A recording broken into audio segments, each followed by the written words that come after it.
नमस्कार, मी संजय बोकरे. आपण पाहताय जनप्रवास लाईव्ह. विखे पाटील एक मोठं साम्राज्य आहे. जबाबदार मंत्री आहेत, अभ्यासू आहेत आणि ते भारतीय जनता पक्षाचे संकटमोचक म्हणून आता ओळखले जात आहेत. जरांगे आंदोलन जे मुंबईमध्ये झालं ते अगदी यशस्वीपणे त्यांनी हाताळलं.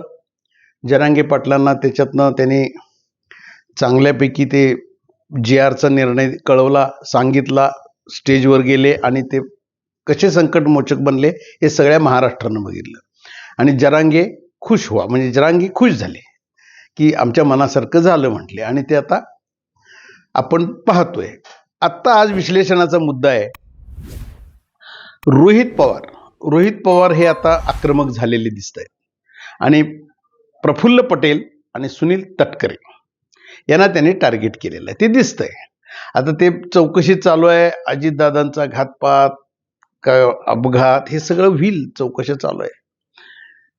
परंतु रोहित पवारांनी वातावरण एवढं तापवलेलं आहे, राज्यात तो चर्चेचा विषय होऊन बसल्यानंतर भारतीय जनता पक्षाची कूटनीती सुरू झाली आणि ते गप बसतील असं होऊ शकत नाही ना. कारण हे कुठंतरी आता रोहित पवारांना आवर घातलाच पाहिजे. ते आता हा घातपातच आहे म्हणून त्यांनी आता शिक्कामोर्तब केलेला आहे पवार घराण्यानं, असं दिसतं एकंदरीत. मग अशा वेळेला विखे पाटील जे पवारांना आता खऱ्या अर्थानं स्पर्धक म्हटलं जातं आणि सगळ्या मराठा समाजाचे नेते म्हणून जसं शरद पवार पुढं होते आधी, पण त्याला त्यांनी बरोबर भारतीय जनता पक्षानं विखे पाटलांना पुढं केलंय आणि महाराष्ट्रातले हेच आता मराठा नेता आहेत मोठे, अशा पद्धतीचं ते त्यांना लॉन्च केलंय म्हटलं तरी काय हरकत नाही. कारण हे संकटमोचक बनले ना. आता जरांगेंचं आंदोलन मागं घेतलं, यशस्वी झाले ते आणि मराठा समाजात त्याच्यामुळं आनंद आहे. GR तो झाल्यामुळं बऱ्यापैकी गॅझेट ते झाल्यामुळं मदत झालेली आहे. मराठा समाजाला दाखले मिळत आहेत, दाखले मिळू लागलेले आहेत. आता थोडं कमी जास्त होतंय, त्याच्यावर काहीतरी मार्ग निघेल म्हटले त्यांनी, कालच ते बोलून झाले. परंतु महत्वाचा मुद्दा हिथं आला. आता ते संकटमोचक म्हणून रोहित पवारांना चांगलं सुनावलंय त्यांनी. तुम्ही आता ह्याच्यात म्हणजे त्यांना फक्त एवढंच म्हणायचं आहे, ही नाटकं बंद करा आता तुम्ही. रोहित पवार उगीच काहीतरी भांडवल करू नका, खोटे आरोप करू नका. हे सगळं चाललंय खोटं आहे, चौकशी चालू आहे, चौकशीतनं काय निष्पन्न होईल त्याच्यानंतर तुम्ही काय करायचं ते करा ना. आत्ता का तुम्ही पाण्यात जाळ काढायला आलाय असंच त्यांना सांगायचं असावं. आणि जरांगे पाटील सुद्धा थोडं त्या घातपात आहे की अपघात आहे ह्याच्यामध्ये यायला लागलेले. पण विखे पाटलांची जशी एंट्री झाली तसं जरांगे पाटलांची पण विखे पाटलांच्या बद्दलचं त्यांची एकमेकांची मर्जी, एकमेकांचं जे परवाचं आंदोलन झालं त्याच्यामुळं सख्य आहे त्या दोघांचं, त्यामुळं तेही थोडं थंड झाले असावेत. अशा पद्धतीने विखे पाटील इथं आलेत आणि त्यांनी आता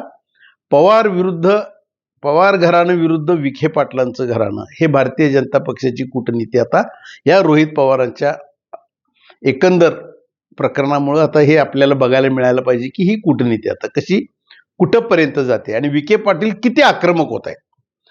कारण विखे पाटील एवढंच थांबणार नाही आहेत. जर का रोहित पवारांनी ह्याचं राजकारणच करायचं ठरवलं तर विखे पाटील गप बसणार नाहीत.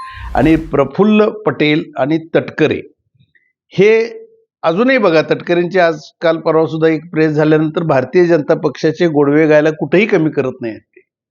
म्हणजे केंद्रातील नेते आणि राज्यातील देवाभाऊ असतील, हे पूर्ण भाजपमय झालेले आहेत हे दिसतंय. आणि का असू नये, भारतीय जनता पक्षाकडनं कामं तर होत आहेत ना, मतदारसंघातली कामं होत आहेत, निधी मिळतोय, सगळं होतंय आणि घटक पक्ष आहे आम्ही, कुठलेही आमचं काम तटत नाही. जो सन्मान द्यायला पाहिजे ते भारतीय जनता पक्षाकडनं मिळतोय असं तटकरे उघड उघड बोलतायत. आणि अशा वेळेला रोहित पवार धडाधड आक्रमण करत असेल, यांची नावं घेत असेल, यांना उघडं पाडत असेल तर भारतीय जनता पक्षाकडनं कोण बोलणार. अशा वेळेला विखे पाटील हेच संकटमोचक पुढे गेले पाहिजेत. हे भारतीय जनता पक्षानं कूटनीती त्यांची चालू केली आणि त्या दृष्टिकोनातनं आता विखे पाटील कसे आक्रमक होत आहेत हे बघण्यासारखं असेल इथनं पुढच्या काळामध्ये. कारण जरांगेंचं आंदोलन यशस्वी करण्यात यश आलं, पण इथं रोहित पवारांना ते थांबवणार का? कारण रोहित पवारांच्या मागे शरद पवारांची ताकद आहे. मग शरद पवारांची ताकद आहे म्हटल्यानंतर आता त्यांनी सुद्धा दौरे चालू करणार आहेत सगळीकडे महाराष्ट्रात. अशा वेळेला विखे पाटील किती आक्रमक होतात आणि तुल्यबळ आहेतच. विखे पाटील घराणं मोठं आहे, तुल्यबळ आहे ते पवार घराण्याला, परंतु ते किती आक्रमक होणार आणि किती यशस्वी होणार हे अतिशय बघण्यासारखं असेल. म्हणजे आता प्रफुल्ल पटेल तटकरे राहतील बाजूला, आता चालू होईल विखे पाटील विरुद्ध रोहित पवार आणि शरद पवार, असं आता भारतीय जनता पक्षाची कूटनीती सुरू झालेली दिसते आहे. कारण विखे पाटील सुद्धा आता किती पुढं होऊन लढणार आहेत हे आता दिसेल आपल्याला. रोहित पवार सुद्धा अजून गप्प आहेत, त्याच्यावर काही उत्तर दिलेलं दिसत नाही विखे पाटलांच्याबद्दल, पण हळूहळू ते चालू होईल आणि ह्या विषयाला दुसरीच काय लढणी मिळेल असं एकंदर राजकारण आता सुरू आहे. त्याच्यावरच विश्लेषण करणं आवश्यक होतं. आज इथंच थांबू, उद्या पुढच्या भागात.